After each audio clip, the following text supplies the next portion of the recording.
Hello' everyone, আমাৰ চেনেলৰ নতুন এটি ভিডিঅ'লৈ আপোনালোক সকলোকে স্বাগতম জনাইছোঁ। মই কি বনাই আছোঁ আপোনালোকে ধৰিব পাৰিছেনে? হয়তো নিশ্চয় পাৰিছে। মটৰ, আলু, বিলাহীৰ লগত পনীৰৰ এখন খুব ধুনীয়া আঞ্জা বুলিয়ে কৈছোঁ। আৰু মই এইখন হয়তো ৰেষ্টুৰেণ্টৰ দৰে সোৱাদযুক্ত নহ'ব, কিয়নো ইয়াত মই তেল আৰু মছলা বহুত কমকৈ ইউজ কৰিছোঁ, কিন্তু এটা খুব ধুনীয়া ঘৰুৱা সোৱাদ বিচাৰি পাব। মইনো কেনেদৰে বনালোঁ আপোনালোকৰ লগত শ্বেয়াৰ কৰোঁ বুলি ভাবিছোঁ, গতিকে চাই থাকিবচোন ভিডিঅ'টো শেষলৈকে।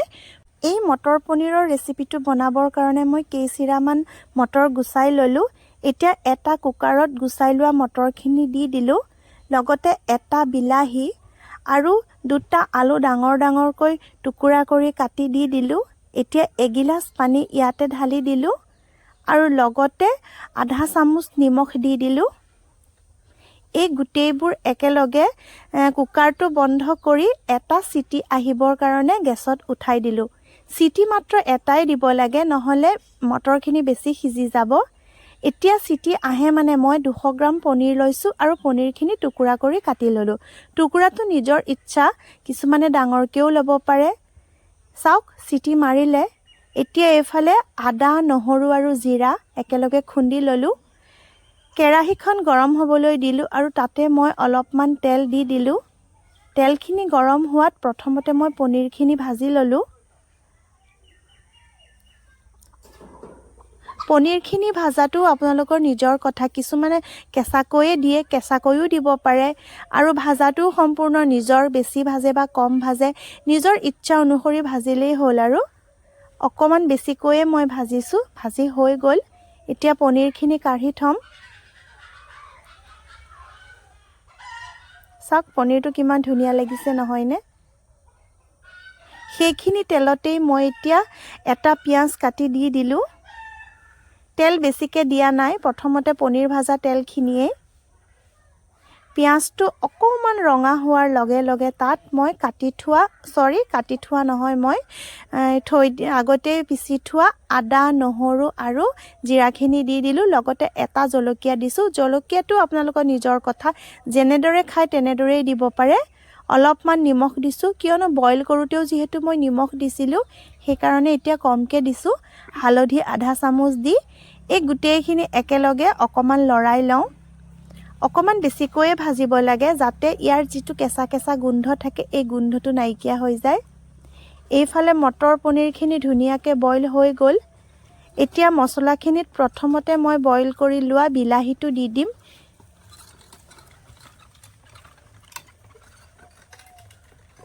চাওক, এতিয়া বিলাহীটো মছলাখিনিৰ লগত একেলগে মই মিক্স হ'বলৈ দিম। বিলাহীটো গোটা গোটা হৈ থাকিলেতো ভাল নালাগিব খাবলৈ, দিয়কচোন। মছলাখিনিৰ লগত মিক্স হৈ গ'লেহে ভাল লাগিব, নহয় জানো? সেইকাৰণে একদম বিলাহীটো গুড়া হৈ যোৱাকৈ মই তাক হাতেৰে নহয়, হেতাৰে পিটিকি দিলোঁ। মছলাৰ লগত কি ধুনীয়াকৈ মিলি গ'ল নহয়নে? আপোনালোকে হয়তো মই ওচৰৰ পৰা ভিডিঅ'টো বনোৱাৰ কাৰণে বহুত দেখিছে, কিন্তু আচলতে মই বহুত কম মছলা দিছোঁ। লগতে আলুখিনিও 2-3 টুকুৰামান কৰি ভাগি দিলোঁ। এখন সাধাৰণভাৱে বনোৱা পনীৰৰ তৰকাৰী হয়।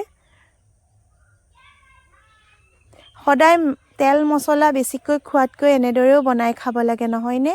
এইবোৰত এটা সাধাৰণ খুব ধুনীয়া সোৱাদ বিচাৰি পোৱা যায়। এতিয়া মটৰখিনি দি দিলোঁ, পানীটো থাকিবলৈ দিছোঁ। এই পানীখিনি পিছত ব্যৱহাৰ হ'ব। চাওক, কি ধুনীয়াকৈ উতলিছে। এইখিনি অলপ সময় এনেদৰে মই লৰাই থাকিম। আচলতে সিজিবলৈ নহয়, মছলাখিনিৰ লগত বস্তুখিনি মিক্স হ'বৰ কাৰণেহে মই লৰাই আছোঁ। লৰোৱা হৈ গ'ল। পানীখিনি যিখিনি এক্সট্ৰা আহিছিলে, সেই পানীখিনিও শুকাই গ'ল। এতিয়া প্ৰথমতে কুকাৰত থকা পানীখিনি মই ইয়াত দি দিম। এফালে পানী অলপ গৰম কৰি ল'লোঁ, সেইখিনি পানীও লগতে দি দিলোঁ। গোটেইখিনি পানী দিয়া নাই, পানীটো এটা হিচাপত দিছোঁ। ইয়াত মই আগতীয়াকৈ ভাজি থোৱা পনীৰখিনি দি দিম। এতিয়া এই গোটেইখিনি একেলগে উতলিবলৈ দিব লাগিব। অকণ উতল আহিব আৰম্ভ হৈছে। ভালদৰে উতল অহালৈকে মই এনেদৰে গেছতে ৰাখি দিম। এতিয়া গেছত জুইটো অলপ বেছিকৈ দিছোঁ। কি ধুনীয়াকৈ উতল আহিছে চাওকচোন। এইখিনি যদি একদম ড্ৰাই হ'বলৈ দিয়া যায় নহয়, মানে সেইটো এটা বেলেগ ধৰণৰ ভাজি টাইপ হ'ব। কিন্তু মই যিহেতু অকণমান পানী ৰাখিব বিচাৰিছোঁ, সেইকাৰণে মই একদম ড্ৰাই হ'বলৈ নিদিওঁ। ইয়াত অকণমান জলকীয়া দি দিলোঁ, নহ'লে কালাৰটো বগা বগা দেখি আছে যে। জলকীয়া গুড়া দিলে কালাৰটো অকণমান অলপ আহি যাব আৰু। চাওক, আপোনালোকৰ কেনেকুৱা লাগিছে নাজানো, কিন্তু আমাৰ হ'লে বহুতেই ভাল লাগিছে। কিয়নো আমি এনেদৰেই বেছিকৈ খাই ভাল পাওঁ। বেছি তেল মছলা এইবোৰ আমাৰ প্ৰিয় নহয়। প্ৰত্যেক সাজতে আমি খুব তেল মছলা কমকৈ খাওঁ। ঠিক হ'বৰে হৈছে। শেষত মই অলপমান ধনিয়া ইয়াত কাটি দি দিলোঁ, কেঁচা ধনিয়া, আৰু এতিয়া মই বন্ধ কৰি ৰাখি দিলোঁ। চাওক, হৈ গ'ল। কেনেকুৱা দেখিছে বাৰু আপোনালোকে জনাবচোন দেই। এতিয়া আমি ভাবিছোঁ আৰু ধুনীয়াকৈ টেষ্টিকৈ খাওঁ আৰু। চাওক, এতিয়া এটা বাটিত কাঢ়ি ল'লোঁ আৰু আমি আমাৰ 3জনীয়া পৰিয়ালটোৱে একেলগে খাওঁ। সৰুজনীক আগতেই খোৱালোঁ, তাইলৈ আৰু থৈ নিদিলোঁ। জলকীয়াও দিছোঁ যিহেতু তাই খাব নোৱাৰে। বাকী আপোনালোকে কেনে পালে জনাবলৈ কিন্তু নাপাহৰিব দেই। আৰু যদি ভিডিঅ'টো ভাল লাগিল তেনেহ'লে লাইক এটা নিশ্চয় কৰিব বুলি আশা থাকিল।